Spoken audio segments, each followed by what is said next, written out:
Hey Capricorn, you divine creature. We are heading into Capricorn season. Yeah, baby. We're heading into your time. But first, there are a few loose ends you've got to tie up. Let's start at the beginning where you are making a swift turnaround and change with Venus sextile Pluto. You know what you need to do to truly feel secure and build what you want to build and bond and like find yourself secure in yourself, actually. And partly, I think it's going to surprise you what it is you have to change. And maybe one of those things is really listening to your intuition. If you sort of argue with your intuition and say, I'm just going to look at this objectively, I'm just going to look at this from the facts, you're going to lose a lot of your power. If you trust your intuition right at the start of this month, you will see the answer and it will give you big gains. Potentially big gains in abundance, but certainly in a sense of security. Now, the full supermoon, which is opposing Venus on the 4th, is saying to you, okay, time to shake things up as we just before we hit your season. Beginning of this month, it's time to shake things up so that you're going to change some habits, some routines, some patterns, and you're going to shift things. It will be made crystal clear to you what you need to change on this full moon. There'll be a sign, a synchronicity, and you'll be like, oh, I am letting go of that habit. I am releasing this attitude. Sometimes it's our attitude or our inner voice that's causing all the problems. It's not necessarily an external thing. And you are cleansing, you are releasing, you are transforming, and you are trusting your intuition a little bit more. Then on to some very good news. We have Mercury trine Jupiter and then Mercury trine Saturn. Two very different things, but one after the other like this. The meaning is you're going to find your people, or if you have your people, if you've got the right network, the right team around you, the right online presence, whatever it may be that plugs you into the mains of connecting to others, great rewards are coming to you. And maybe if you've started to build up this network or something online, you can suddenly see the potential of what it's going to bring you.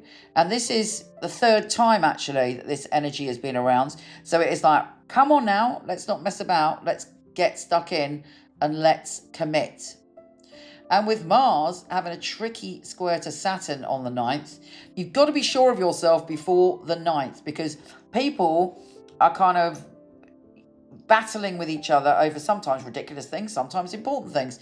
And ironically for you, because as I said, normally you like to be very practical in your approach. If someone is battling you or there's a situation that you're struggling with around the 9th, I would advise that you trust your intuition and that you handle it not in the way that you normally would, that you reach for something else inside of yourself, which is your guiding light at this time.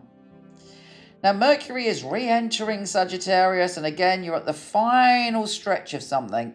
You're at the final stretch of a pattern for you, but you start to feel really strong when Mars enters your sign. Yeah, baby, that makes you tenacious. It makes you powerful.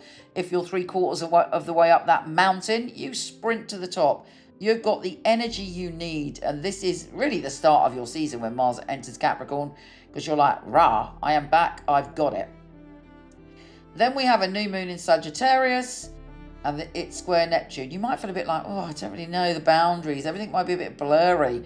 It's almost like you're turning into a Pisces on this new moon. But it makes you magical. So it's the perfect time to manifest or do something magical that you would normally maybe, you might do it, but your whole heart isn't in it. This is time to put your whole heart into the magical side of your being.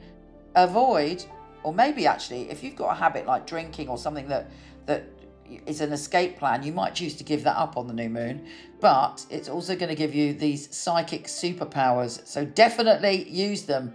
And then on the 21st, we have the sun going into your sign.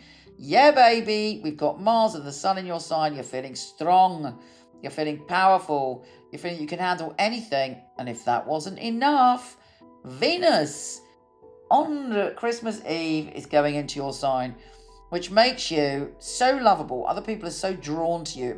It makes you a luck and love magnet.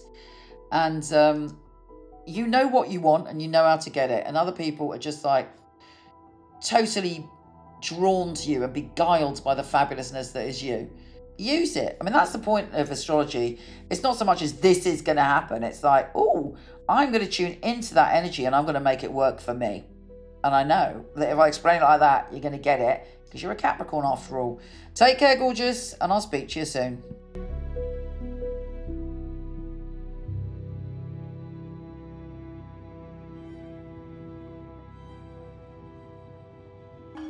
So why do we at Michele Knight give you a 5-minute, no questions asked guarantee? Well, our psychics are some of the very best in the world. They are handpicked. They have 5 rigorous test readings, the final one with me, and I require very detailed information, things they couldn't possibly know just by looking at Google or social media. We want you to be totally blown away by your reading, to feel that you've chosen a psychic who you can bond with, who gets you and gives you such specific information you feel completely reassured.